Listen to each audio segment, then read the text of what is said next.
Electrophilic प्रतिस्थापन अभिक्रिया। क्या होते हैं इलेक्ट्रोफाइल? चलिए समझते हैं।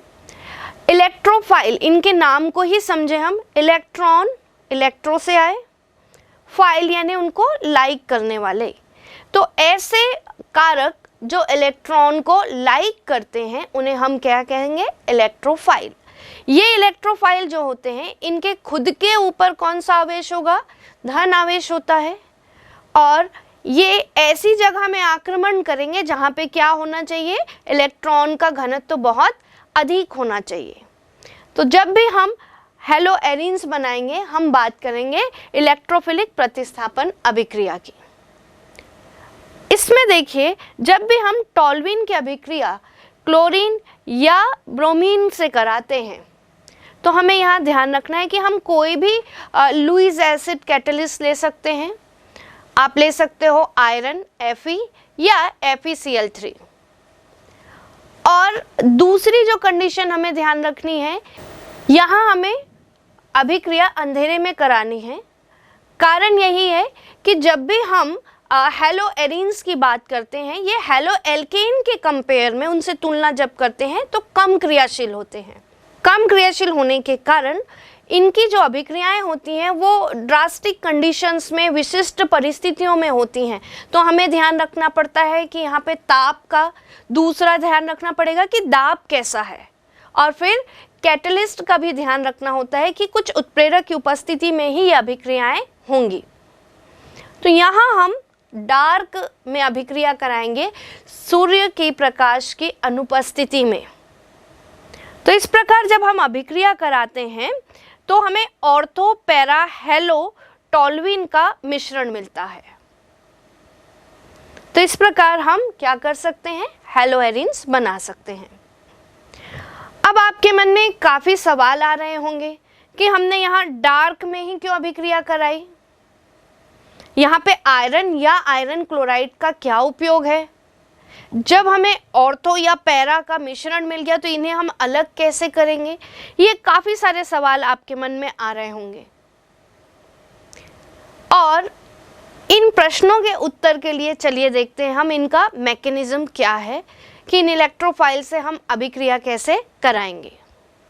चलिए, तो जब भी इलेक्ट्रोफाइल यहाँ पे उपयोग होगा तो उसके लिए भी परिस्थितियाँ चाहिए कि जब वो आक्रमण करे तो रिंग में भी इलेक्ट्रॉन का घनत्व अधिक होना चाहिए। तो ऐसी परिस्थिति कब बनती है? चलिए डिटेल में देखते हैं।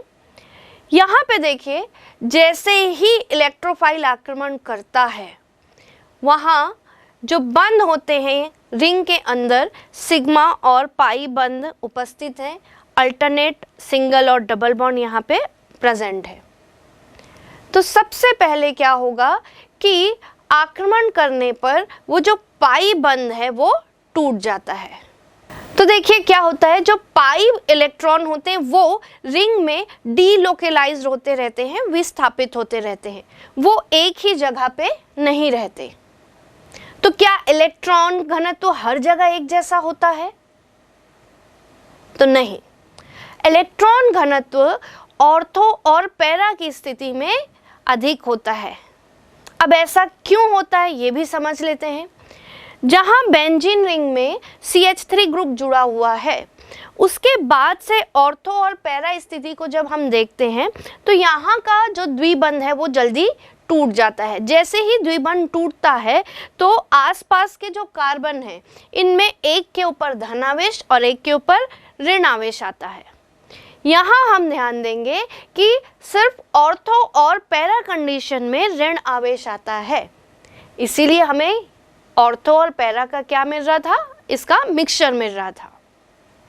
तो ये बात क्लियर हो गई कि कैसे हम एक इलेक्ट्रोफाइल के लिए स्थान बनाएंगे कि वहाँ इलेक्ट्रॉन अधिक हो और इलेक्ट्रोफाइल हमारा क्या कर सके? अटैक कर सके। अब दूसरा क्वेश्चन ये था कि आयरन या आयरन क्लोराइड का यहाँ क्या यूज है? चलिए समझते हैं। देखिए होता क्या है कि यहाँ पे जो आयरन या आयरन क्लोराइड है ये एक लुईस अम्ल के समान काम करता है, यानी इसका काम जो है वो इलेक्ट्रोफाइल जो है हमारा, जो थोड़ा पुअर है, थोड़ा दुर्बल इलेक्ट्रोफाइल है, उसे प्रबल इलेक्ट्रोफाइल में ये बदलता है। कैसे, चलिए देखिए। क्लोरीन क्लोरीन के मध्य यहाँ देखिए एक सहसंयोजी बंध है, क्योंकि क्लोरीन दोनों एक जैसे परमाणु हैं, इनकी विद्युत ऋणात्मकता कैसी है, एक जैसी है। जैसे ही यहाँ पे Fe या FeCl3 रहता है तो ये बंध को क्या कर देगा, तोड़ देता है। अब यहाँ पे बंध एक जैसे नहीं टूटते, बंध जो है असमान रूप से टूटते हैं, जिससे हमें FeCl4- और Cl+ मिलता है। यही Cl+ हमारा क्या है, इलेक्ट्रोफाइल है। तो Fe का यहाँ पे क्या काम है, बिल्कुल क्लियर हो गया होगा कि Fe या FeCl3 जब हम लेते हैं, इनका काम है कि हमें ये क्लोरीन को तोड़कर, इनके अणुओं को तोड़कर इलेक्ट्रोफाइल बना के देता है। अब यहाँ पे देखिए एक प्रश्न का उत्तर हमें और मिल सकता है, वो यही कि हमने ये अभिक्रिया जो है डार्क में क्यों कराई। होगा क्या, अगर हम ये अभिक्रिया सनलाइट में कराते हैं तो क्लोरीन और क्लोरीन के बीच में जो बंध बना है, क्लोरीन और दूसरे क्लोरीन के मध्य क्या हुआ था, इलेक्ट्रॉनों के साझे से, ये बंध जो है बराबर भागों में टूट जाएगा, जिससे हमारे दोनों क्लोरीन के पास एक एक इलेक्ट्रॉन आ जाएगा। इसे हम क्या कहते हैं, इसे हम कहेंगे मुक्त मूलक। और हमें अभिक्रिया कराने के लिए क्या चाहिए था, इलेक्ट्रोफाइल। तो अगर आप ये अभिक्रिया सनलाइट में कराते हैं तो हमें मुक्त मूलक मिलेगा, जिससे हमें हेलो एरीन्स प्राप्त नहीं होंगे। हमारी इस अभिक्रिया के लिए क्या चाहिए था, इलेक्ट्रोफाइल, और वो कभी मिलेगा जब वहाँ पे हम डार्क रखते हैं। तो अंधेरे में अभिक्रिया कराने का ये मकसद था कि हमें इलेक्ट्रोफाइल मिल जाए। तो ये क्लियर हो गया कि इलेक्ट्रोफाइल हमें अंधेरे से ही मिलेगा। अब आक्रमण देखें ये कैसे करता है। तो बेंजीन रिंग में जैसे अभी बात हुई थी कि जहाँ इलेक्ट्रॉन घनत्व तो अधिक होगा, हमारा इलेक्ट्रोफाइल वहीं आक्रमण करेगा। क्यों, क्योंकि इलेक्ट्रोफाइल के ऊपर कौन सा आवेश है, धन आवेश है। ये इलेक्ट्रोफाइल जहाँ भी ऋण आवेश अधिक होगा वहाँ आसानी से आक्रमण करता है। तो जैसे ही ये स्थिति बनती है, कहाँ कहाँ बनेगी, तो ऑर्थो और पैरा कंडीशन में। क्यों बनती है, क्योंकि जहाँ मेथिल ग्रुप जुड़ा हुआ था, मेथिल ग्रुप से बाद के जो कार्बन है, उसके आसपास के हमारे जो कार्बन है, वहाँ का पाई बंध आसानी से टूटता है और एक कार्बन पे ऋण आवेश आया। जिस कार्बन पे या तो वो ऑर्थो होगा या पैरा स्थिति में, जिस कार्बन पे ऋण आवेश आ रहा है, हमारा इलेक्ट्रोफाइल Cl+ जो है वहीं पे आकर क्या कर रहा है, आक्रमण कर देगा। तो चलिए देखें आक्रमण करते हुए। तो यहाँ देखिए ये बेंजीन रिंग है। इस बेंजीन रिंग में हमारा इलेक्ट्रोफाइल जब आक्रमण करता है तो जहाँ जिस कार्बन पर ऋण आवेश है वहाँ पे क्लोरीन आकर जुड़ जाता है और उसके बाद के कार्बन पर धन आवेश रहेगा। यहाँ देखिए जैसे ही क्लोरीन जुड़ता है, इस कार्बन की 4 संयोजकता, एक हाइड्रोजन और इधर क्लोरीन और इधर 2 कार्बन से क्या हो रही है, संतृप्त हो रही है। पर ये स्थिति क्या होती है, अस्थायी होती है। यौगिक ये चाहता है कि जल्दी से जल्दी स्थायी स्थिति आ जाए। इसके लिए क्या होगा, ये जो H है यहाँ से ये बाहर निकल जाता है।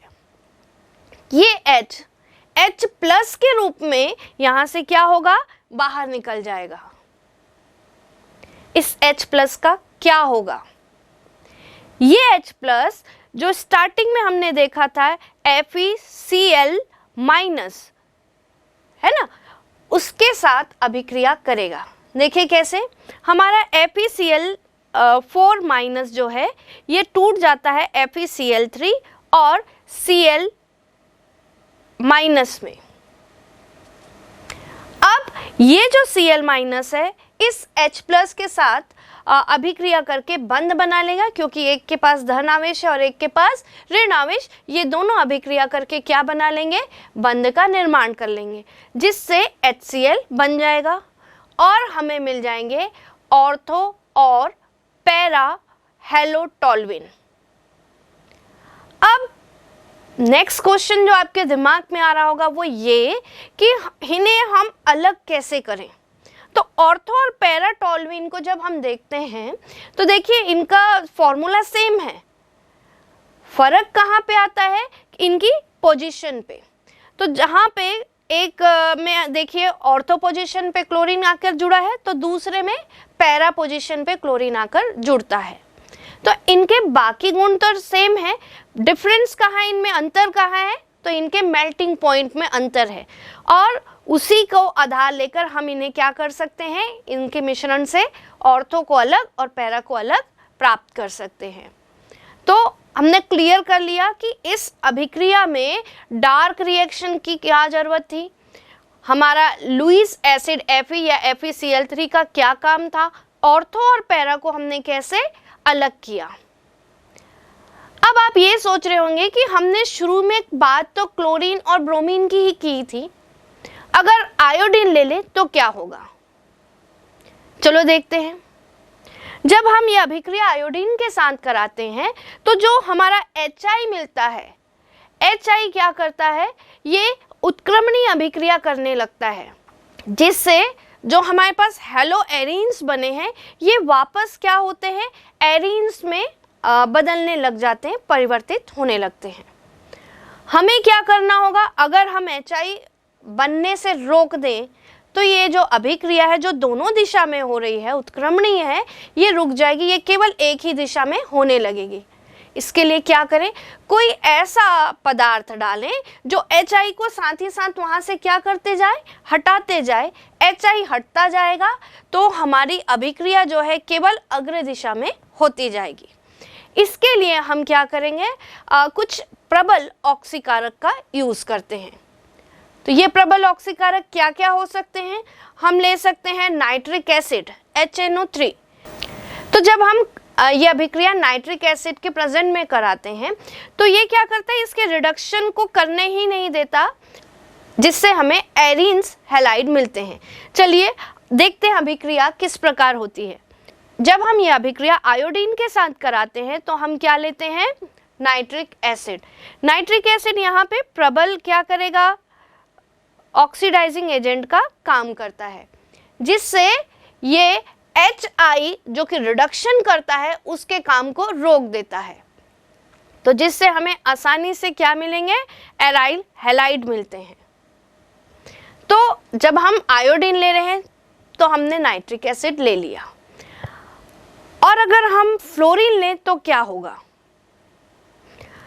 देखिए फ्लोरीन के केस में क्या होता है, फ्लोरीन जब अभिक्रिया करता है तो वहाँ पे अभिक्रिया इतनी ड्रास्टिक हो जाती है, इतनी अधिक वहाँ ऊर्जा उत्पन्न होती है जिसे हम हैंडल नहीं कर सकते, तो ये विस्फोटक स्थिति आ जाती है। तो इस कारण से हम फ्लोरीन का यहाँ पे उपयोग नहीं करते। चलिए अब बात करते हैं दूसरी विधि, जिसमें हम डाईएजोनियम सॉल्ट से हम क्या करेंगे, हेलो एरीन्स बनाते हैं। तो चलिए देखें कि ये डाईएजोनियम सॉल्ट होते क्या हैं।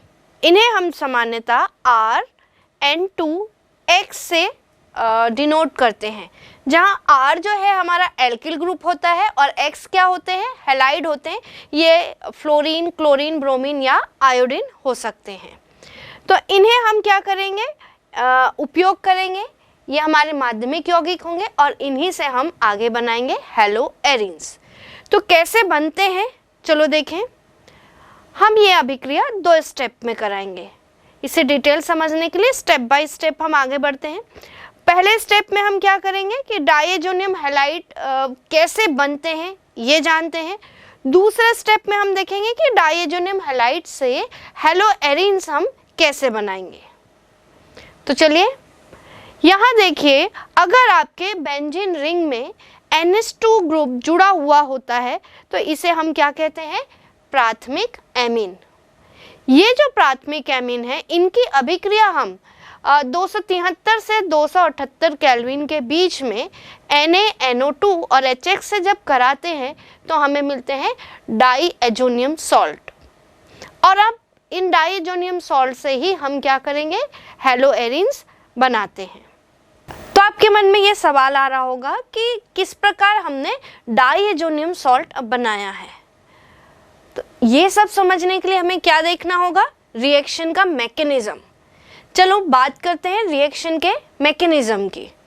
तो यहाँ देखिए, सबसे पहले हमने लिया था NaNO2 और यहाँ पे HX। इनका क्या काम है पहले ये समझते हैं। यहाँ जो हमने NaNO2 दिया था, इससे हमें क्या मिलता है, इससे हमें मिलेगा NO2। और वहीं हम अगर बात करते हैं HX की, तो HX में देखिए कि हाइड्रोजन जो होता है और हैलोजन, इन दोनों के बीच में साथ संयोजी बंध बनता है। इस बंध में एक इम्पॉर्टेंट चीज़ जो ध्यान देनी वो ये है कि हैलोजन्स जो हैं इनके विद्युत ऋणात्मकता अधिक होती है। विद्युत ऋणात्मकता अधिक होने के कारण हैलोजन्स क्या करते हैं, साझे के इलेक्ट्रॉन को अपनी ओर थोड़ा सा खींच लेते हैं, जिससे हैलोजन के ऊपर हल्का सा ऋण आवेश है और हाइड्रोजन के ऊपर धन आवेश है। कुछ इस प्रकार हमारे हाइड्रोजन के ऊपर धन आवेश और हैलोजन के ऊपर क्या है, ऋण आवेश है। वही हम बात करें NO2 की, तो NO2 में भी देखिए ऑक्सीजन के ऊपर कौन सा आवेश आ रहा है, ऋण आवेश। इस ऑक्सीजन से ये HX का हाइड्रोजन जो है आकर्षित हो जाएगा कुछ इस प्रकार, ये विपरीत आवेश के कारण। तो इनके मध्य क्या बन जाएगा, एक बंध बन जाता है। तो देखिए कुछ इस प्रकार बंध बनेगा, जिससे नाइट्रोजन से जुड़े हुए ऑक्सीजन के पास अब क्या आ गया है, हाइड्रोजन आ गया है। वहीं इस हाइड्रोजन के पास अब H+ जो है आकर आक्रमण करता है, तो हमें मिल जाता है N, इससे जुड़े हुए ऑक्सीजन के पास हाइड्रोजन और एक और हाइड्रोजन आकर जुड़ता है, जिससे यहाँ पे क्या बन जा रहा है, देखिए हाइड्रोनियम आयन बन जा रहा है। अब ये पूरा ग्रुप जो है काफ़ी क्या हो गया है, भारी हो गया है। भारी होने के कारण ये जो H2O है, हाइड्रोनियम आयन H2O के फॉर्म में यहाँ से क्या हो जाएगा, इस प्रकार निकल जाता है। H2O के निकलने के बाद देखिए हमारे पास क्या बचता है, नाइट्रोजन और ऑक्सीजन, जिसमें नाइट्रोजन के ऊपर एक धन आवेश है और नाइट्रोजन और ऑक्सीजन के ऊपर क्या है, एक द्विबंध पाया जा रहा है। तो यहाँ देखिए हमारा पहला स्टेप जो है वो कंप्लीट होता है। यहाँ हमने देखा कि NaNO2 का और HX का क्या काम है। चलिए, हमने स्टार्टिंग में क्या लिया था, एमीन, बेंजीन रिंग, और इसमें क्या जुड़ा हुआ है, NH2। यहाँ पे आप ध्यान दीजिए, जो बेंजीन रिंग से जुड़ा हुआ हमारा NH2 ग्रुप है, वहाँ के नाइट्रोजन पे, नाइट्रोजन के पास क्या होता है, लोन पेयर ऑफ इलेक्ट्रॉन, जिसे हम कहते हैं एकाकी इलेक्ट्रॉन युग्म। इस एकाकी इलेक्ट्रॉन युग्म के कारण इसके ऊपर थोड़ा सा घनत्व क्या हुआ, इलेक्ट्रॉनों का अधिक हो जाता है। वहीं हम बात करें NO की, जो अभी अभी क्रिया के दौरान निकला है, इस नाइट्रोजन के ऊपर कौन सा आवेश है, धन आवेश है। तो अब देखिए यहाँ नाइट्रोजन जो कि बेंजीन रिंग से जुड़ा हुआ है, इसके पास है एकाकी इलेक्ट्रॉन युग्म, और हमारे NO के नाइट्रोजन के पास कौन सा आवेश है, धन आवेश। क्या होगा, ये आपस में क्या करेंगे, ये पॉसिबिलिटी है कि ये बॉन्ड बना लेंगे। तो कुछ इस प्रकार इनमें बॉन्ड बनेगा। तो हमारा NH2 का नाइट्रोजन और NO के नाइट्रोजन के मध्य क्या बन गया है, एक बॉन्ड बन जाता है।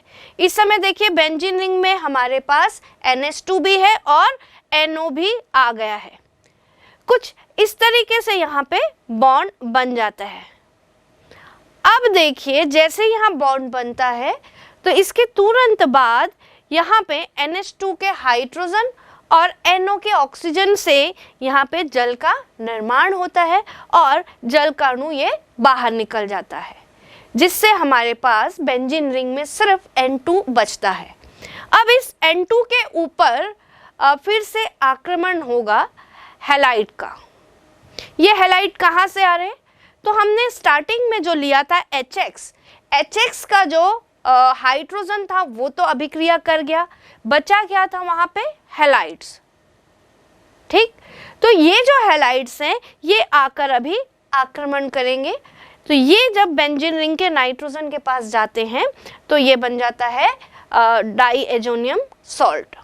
तो अब ये बिल्कुल क्लियर हो गया कि किस प्रकार हमने प्राथमिक एमीन से डाइएजोनियम सॉल्ट बनाया है। तो यहाँ हमारा एक स्टेप कंप्लीट हुआ कि डाइएजोनियम सॉल्ट कैसे बनता है। अब हम क्या करेंगे, दूसरे स्टेप की ओर चलते हैं।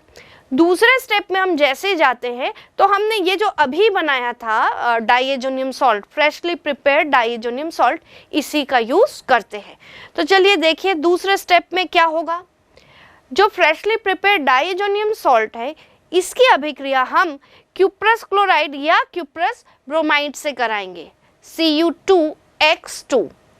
जब इनसे हम अभिक्रिया कराते हैं तो अभिक्रिया के दौरान देखिए यहाँ पे क्या बनता है, हमारे हेलो एरिन्स और नाइट्रोजन बाहर निकलते हैं। अब आपने फिर सोचा होगा कि यहाँ पे बार बार हम क्या ले रहे हैं, क्लोराइड और ब्रोमाइड की बात कर रहे हैं, हमने आयोडाइड नहीं लिया। क्या यही अभिक्रिया का यूज करके हम आयोडाइड से भी बना सकते हैं हेलो एरिन्स? चलिए, जब हम इस अभिक्रिया को सूर्य के प्रकाश में या फिर किसी भी उत्प्रेरक की अनुपस्थिति में या उच्च ताप पर कराते हैं तब क्या होता है देखते हैं। इसमें क्या होगा, जब हम टोल्यूइन पे क्लोरीन की अभिक्रिया करवा रहे हैं तब क्या होता है, जब सूर्य का प्रकाश नहीं है, कोई भी उत्प्रेरक नहीं है, तो यहाँ पे ये जो हमारा क्लोरीन है टोल्यूइन के CH3 के हाइड्रोजन को हटाते जाएगा। तो पहले एक हाइड्रोजन को हटाएगा, हमारे पास बेंजीन रिंग के साथ देखिए CH2Cl बनता है जो कि होगा बेंजिल क्लोराइड।